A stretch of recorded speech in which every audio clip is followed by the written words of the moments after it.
Hello and welcome back to the garden and back down in the bog garden. And I'd just like to say before I start a special thank you to all of my original subscribers for sticking with me over the last couple of years, and also anyone new that subscribed following the white garden video. It's probably one of my most successful videos. The white garden videos always are. They seem to be very, very popular. But there's more to the Quarry garden than the white garden, which is all the way up at the very top. This is the very bottom of the Quarry. And I started this project, planting this project, probably about 18 months ago, something like that. But I just wanted to bring you down to show you how well it's done in probably the last 6 months. It's really come alive for the first time. And I thought it might be worthwhile, while I'm down here catching up on some jobs, that I give you a tour of what it looks like now. So let me turn the camera around and I'll show you all the different plants that I've got down here. So the bog garden is pretty much the whole of this lower part of the Quarry, and it's divided by this central path through the middle.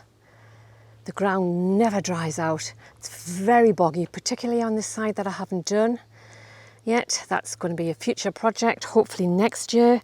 I've only added plants to the very front. But the intention is to put another pond in over this section over here. Got lots of cliff face there, lovely sandstone. All of those weeds need to be taken away so you can actually appreciate the stone within the Quarry. And you have a very weedy bankside, again another future project. But this is the very small area that I have developed on this side of the path. And the intention is to have some sort of symmetry either side, but it's not going to mirror it exactly. The plants won't be exactly the same in the same position, but I'll be using a lot of the same plants.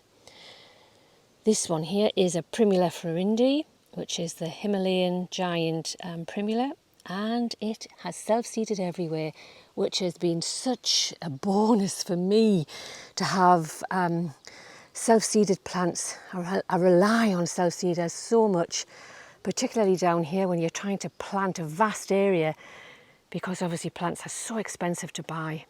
So anything that self-seeds around is a bonus. All of these stilbes, this is a stilbe fennel or fennel, I think it's fennel. Lovely pinky red stilbe, and I have added them to either side of the path, trying to have some sort of consistency, some sort of cohesion either end, just to make the garden flow. Again, fennel on this side, and they are loving their life because they just thrive in this very damp, very moist, damp conditions. But the star of the show, without a doubt, is the Ligularia, and that is Ligularia the rocket. And you can tell why they are named the rocket, because they have just rocketed away, and they are approximately 6 foot tall, if not a little bit taller. And I'm quite astounded by it. I have them elsewhere in the garden. All of these were dug up from somewhere else in the garden, in the top borders that I have, in the hot border. And they've never performed like this, but give a plant the right conditions and they just thrive. This is more stilbes. These are lovely pink stilbes. This is a pink section. I don't know the names of them all. I've got a spreadsheet with everything on, but I'm having so many different varieties now, it's hard to remember all of them. And it's surrounded by Joe Pyeweed, which is just coming into flower. Not quite there yet. And then moving along, I have Lythrum. Again, this is just starting to flower in the last couple of days. It's one of our native flowers, which is very pretty. And then something that I have recently added a couple of months ago was a dogwood. And this is, I think it's Sibirica, Cornus Sibirica. It's got red stems, or it will have lovely new red stems in the winter time. So it'll have some winter interest. Another view of all of the work that needs to be done. We'll just turn the camera away. I'll just try and avoid that. But this is a lovely iris, and this is a Japanese iris, and these have flowered the socks off over the last couple of weeks. Just about finished. I think they've got a few blooms left. This is the pond area that I only dug out. I can't believe that I only did this 5-6 months ago tops, and it's just come together so well. Again, all of the primulas flowered beautifully earlier on, all from elsewhere in the garden. This is a new purchase. This is a rheum, and a very young plant, and it will grow, I think it's about 4 to 5 feet. Got one either side of the pond. It's one just further over there. These are Hosta Franci that I dug out of the white garden, and I've got 2 of those either side of the path into the pond. And then this is a gunnera.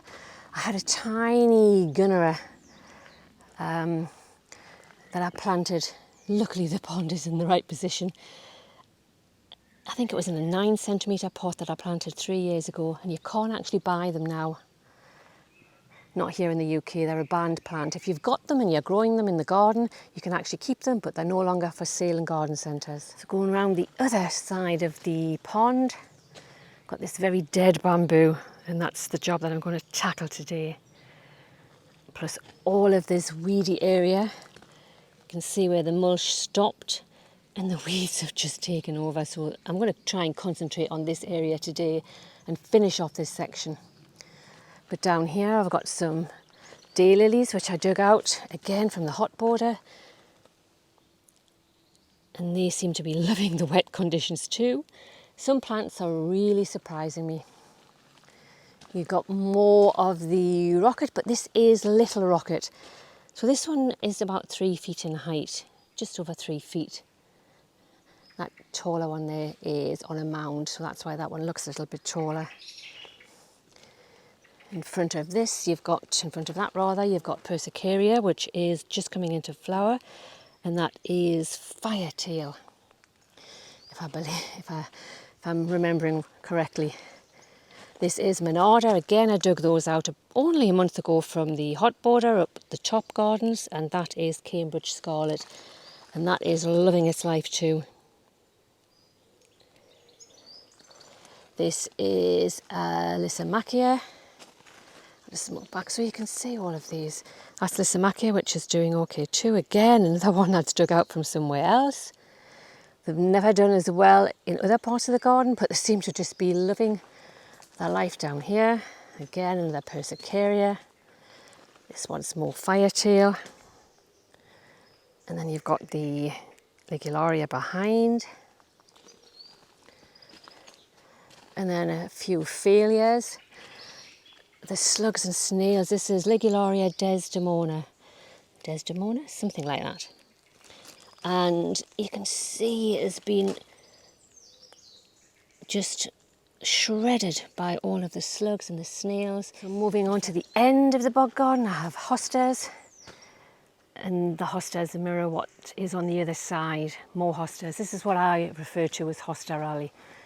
And we've had several days of rain, and the hostas have really perked up over the last couple of days, because prior to that we had quite a warm spell, which is not something we have very often here in Northumberland.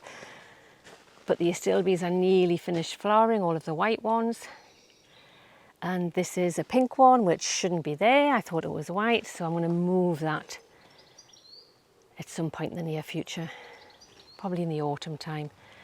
And then further on down there, you can see just beyond the large sycamore tree is the stumpery, and I'll be adding some plants in there in the very near future. And then taking us back round, we have all of the regersias, and the flowers have finished on those too. But they were a lovely cream, very architectural plant, and they are on either side.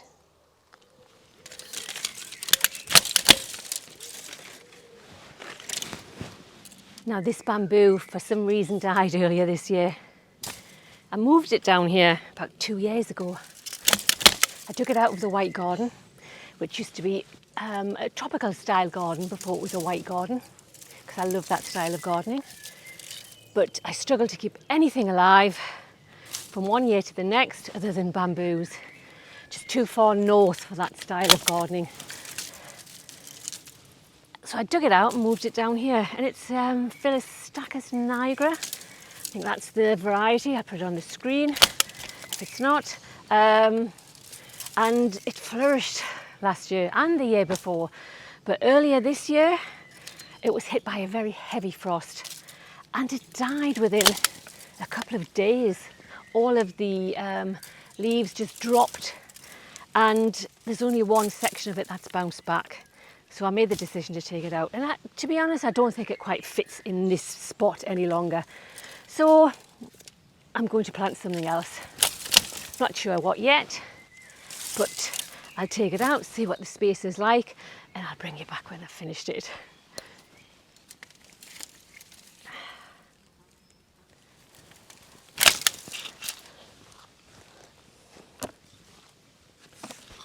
So that's the bamboo gone. I had to have some help, it was so heavy. It's just parked to the side here, and I've got all the mess still around me to clean up. But now I've got the arduous task, excuse me, of de-weeding this area. It's covered in weeds. I should have done something about it, not left it. One thing about having a bog garden, when you've got constant wet ground, the weeds, you can't hoe them and hopefully they would dry off. They don't, they never dry off. They just reroot. So I should have covered the area over, but not to worry. I'll try and get this finished tonight. Got several days of rain again coming.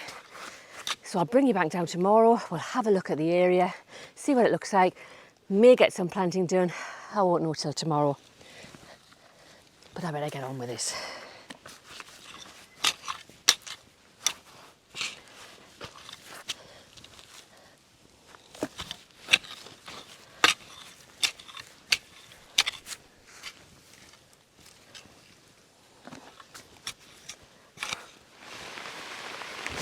That's the next day. I did manage to finish the clearing of this area last night, but as I did say, I think I mentioned that we were due to have this heavy rain today, but this area is ready to be planted in the very near future. Ponds loving this extra rain.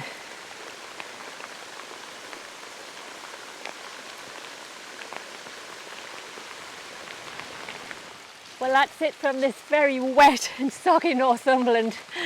I normally like to finish a project from start to finish. Couldn't get that area planted up. The weather's just too wet. So I'll bring you back down in a couple of days when I've actually planted it up. So thanks for watching, and I'll see you soon.